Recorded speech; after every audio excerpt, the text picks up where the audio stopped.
It's late. The tour has just wrapped for the night. J-Hope came back from a team dinner with the members, and instead of going straight to sleep, he did what J-Hope does. He went live. Screen flickers on. J-Hope appears with full stage makeup still on, thick eyeliner, slightly flushed from the show. He's holding his phone at a weird angle, half removing his makeup with the other hand. The filter keeps glitching in and out. Bino, Bino, Bino, Bino, B. He catches himself, laughs at the camera.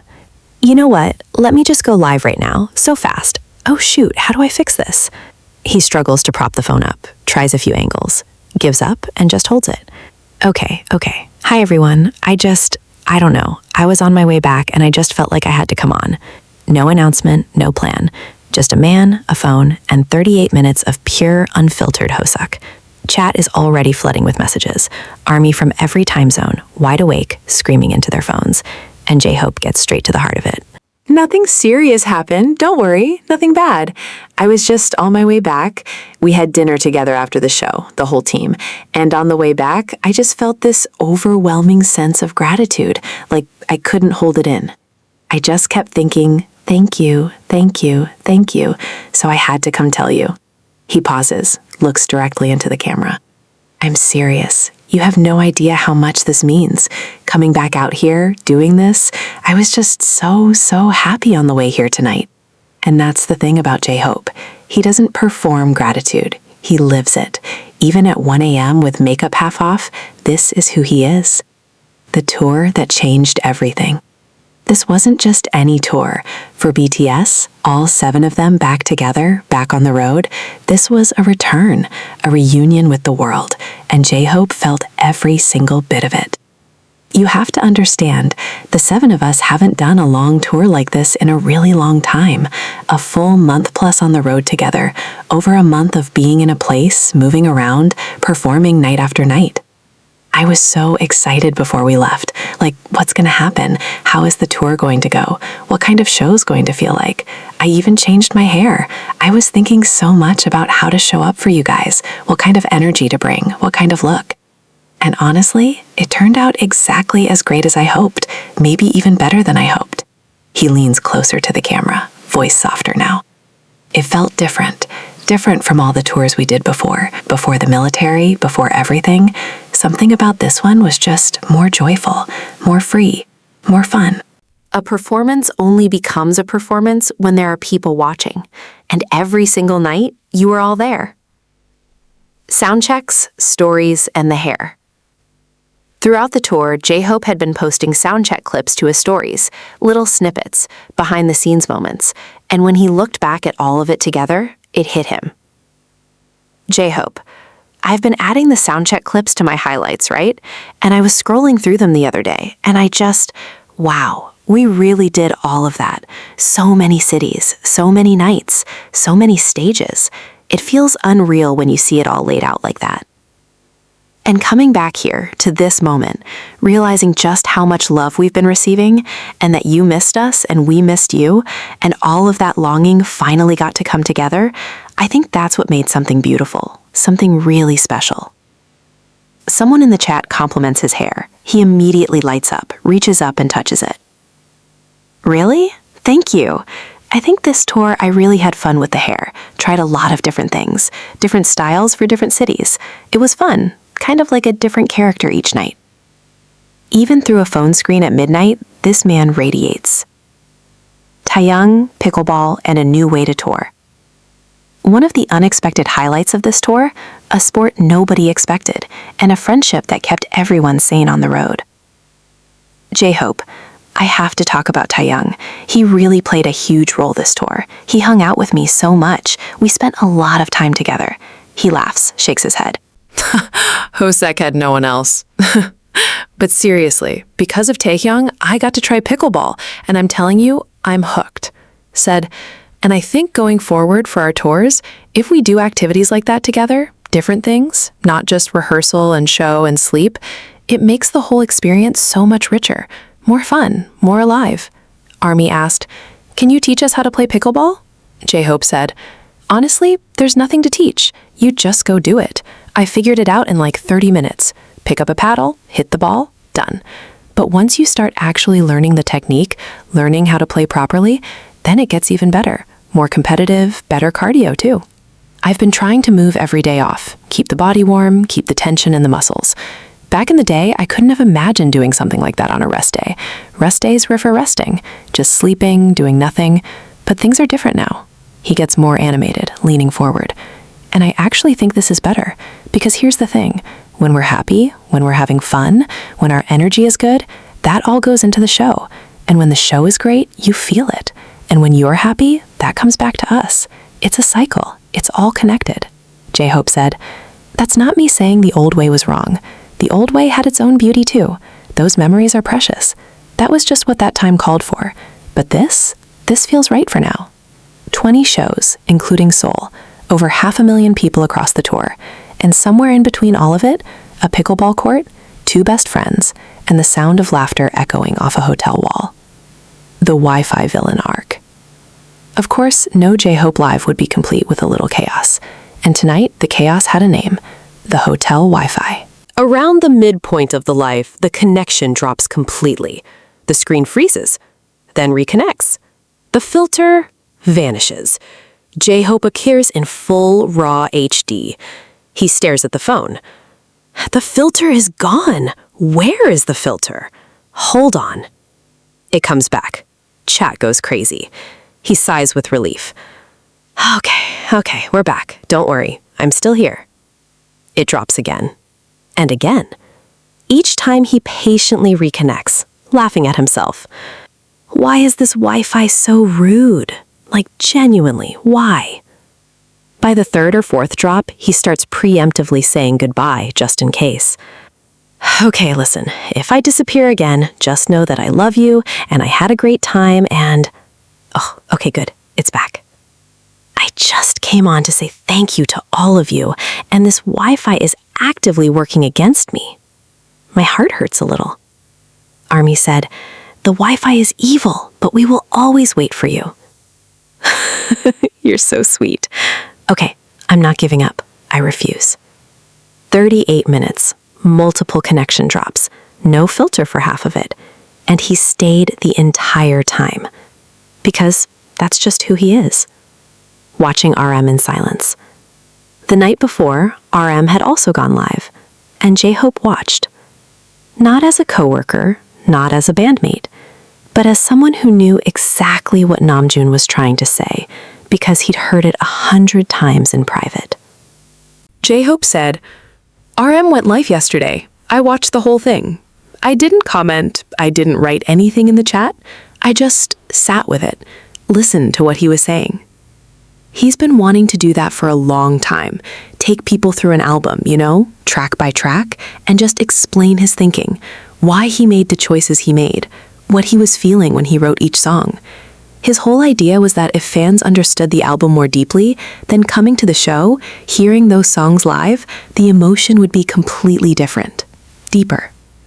He's been talking about that for years, and I was right there beside him, so I always knew. And watching him finally do it, I was really moved. Actually, I want to do something like that too. Sit down and go through my album, my lyrics, talk about how I approach things, what I was thinking. Because this album, the parts I worked on, I put so much of myself into it, and I'd like people to know that. 2 members, 2 lives, both saying the same thing in different ways. We want you to know us, not just the performance, but the person behind it. For a man who has performed in front of 500,000 people on this tour alone, J-Hope has one thing that still makes him nervous: English. J-Hope said, "You know what I keep thinking about? I need to learn English, for real this time, like really commit to it. Because I'm standing in front of you all and I want to say exactly what I feel, and sometimes I can't find the words. And I know you're saying things to me in the comments, and I want to understand you, all of you, what you're feeling, what you're thinking. I want to get it directly, not through a translation, not through someone else, me, directly. What if we did a live where we just study English together? Like I turn on the live and we all just practice together. Would you do that with me?" Army said, "Yes, please. Write your English 1 to 10 right now." Okay, honestly, R of 10. I mean 7. 7 out of 10. That's what I meant. 7. Why is English so hard? Why? I've been doing podcasts though, just listening. Even when I don't understand most of it, I just keep it playing. Input, input, input. That's the method right now. Army said, "Your English is so cute, we love it." Thank you, I think. 7 out of 10. We'll take it. And honestly, the fact that he's asking Army to study with him says everything about the kind of artist and person he is. Ask J-Hope about the tour, and he doesn't give you a highlight reel. He gives you specifics, feelings, the texture of each city, each stage, each night. J-Hope said, "Every city was different. That's what I love about a tour like this. Tampa, the venue had this energy I didn't expect, really intimate in a way. El Paso, I mean, that city doesn't get shows like this often. Coldplay performed there, and we did it. That felt meaningful. Mexico City, that was just completely on another level. The crowd, the atmosphere, the noise, absolutely insane. One of the best nights of the whole tour, honestly." And Las Vegas. 4 shows in Las Vegas. I kept saying it during the tour, and I'll say it again now. I was truly honored. Genuinely. That's not something I say lightly. What's amazing about a tour is that every single venue has its own personality. Some nights you can see every single face in the crowd, like you're making eye contact with thousands of people at once. Other nights, the venue itself is just so beautiful, you almost get distracted by it. And that variation, night to night, city to city, it keeps you present. It keeps you grateful. Brooklyn, Chicago, Mexico City, San Antonio, Oakland, Los Angeles, the Philippines, Japan, Singapore, Jakarta, 15 cities, 33 shows, and every single one felt like the most important night of his life. With a tour this long, the question isn't just how to survive it, it's how to keep it alive, how to make night 20 feel as electric as night 1. J-Hope has a clear answer. There are fans who come to multiple shows. They come to one city, then they travel to another city just to see us again. And I think about those people so much because I want to give them something different. I want them to see something new, feel something they didn't feel the first time. That's a big part of why the encore section, the DJ spin part, all of that is so important to me. It's where we can be spontaneous, mix things up, give something unexpected. Because the main show has a structure, it has a flow, but the encore, that's where we can play. Every single show, I'm thinking about how to make it better, how to make it more, not because the last one wasn't enough, but because you deserve more, every time. Someone in the chat asked about the song One Night, and whether he actually liked it. What followed was one of the most honest music conversations of the whole live. Okay, so it's not that I don't like it. That's not what happened.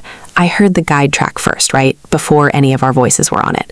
And in that version, just the original demo, it didn't quite grab me, personally. That style of music isn't necessarily the kind I gravitate toward the most. But then, and this is the thing, they put our voices on it, the members. And suddenly I was like, oh, this is actually really good. The members' voices changed everything about it. I was genuinely surprised by how much I ended up loving it. That's kind of incredible when you think about it.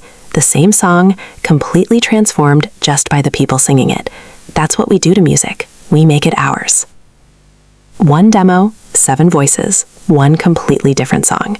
That's BTS. Near the end of the live, someone wrote, "Always smile, keep always smiling." And J-Hope, who has built an entire identity around hope and brightness, paused longer than you'd expect. Always smile. That's a hard one, right? I want to always smile. I want to always be bright. That's genuinely who I want to be. But there are moments. Sometimes you carry something heavy. Sometimes things are hard. And I think it's okay to say that. It doesn't mean the hope is gone. It just means you're human and you're honest. And maybe the smile comes back stronger when it's real, when it's earned, than when it's just performed. He looks up at the camera, smiles. J-Hope said, "But tonight I'm smiling for real. Tonight was a good night. The smile that comes back after something heavy, that's the real one. And tonight, mine is real." By this point, it's close to 1 a.m. J-Hope has bags to pack, a flight to catch, and still he stays. because there's one more thing he needs to say. J-Hope said, "Tomorrow I go back to Korea. Tonight I pack, try to sleep a little, and then home. And then some personal time, and then we start getting ready for the Busan shows." J-Hope said, "June 13th is almost here already. How is that possible? I was just thinking about how last year this time, what was I doing? What was happening? Time is moving so fast, I genuinely cannot keep up with it." J-Hope said, "It's almost scary how fast it goes, but I think that means we're living fully. I think that's a good sign." The Busan finale shows in Goyang, June 13th and 14th, would mark the official closing of the Hope on the Stage World Tour. But right now, in this hotel room, none of that matters. Right now, it's just him and us and the night. The Wi-Fi had other plans. J-Hope said goodbye at least 3 times before the live actually ended, each one more heartfelt than the last. "Okay, if this cuts out, I love you all. Thank you. Have a good night." "Okay, it's still here. Let me say it properly. Thank you. Genuinely, from the bottom of everything. I love you. It's all thanks to you guys, every bit of it. I appreciate it more than I can say. I just want to say, I'll keep going. As long as I can move, as long as I have a stage to stand on, I will perform. I will give everything. Not speaking for anyone else, just for me. But I know the others feel the same way. Every single one of them.